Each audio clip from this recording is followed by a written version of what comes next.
అలా గాయ్స్ ఇప్పుడు వరకు అయితే మాత్రం మీరు మామూలు వేట కొట్టడం మామూలు వండుకొని తినేయడం చూసుంటారు. కానీ ఈసారి మీకు కొత్తగా అయితే చూపిస్తున్నాం. దూబుడిపోతే ఎలా చేస్తారని చెప్తాను చూడండి. ముందుగా అయితే మాత్రం 20 కేజీలు డబ్బు తీసుకొని ఫుల్గా నీరు అయితే మాత్రం మరగబెట్టుకోవాలి.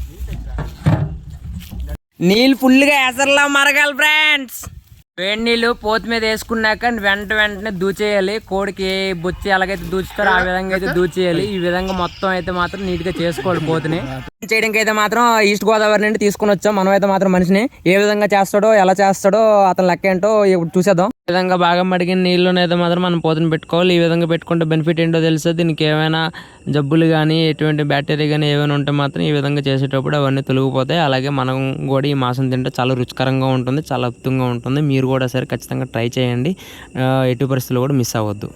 నీళ్ళు మరగబెట్టి బొచ్చి తీసిన తర్వాత ఈ విధంగా కాల్చుకోవాలి శుభ్రంగా.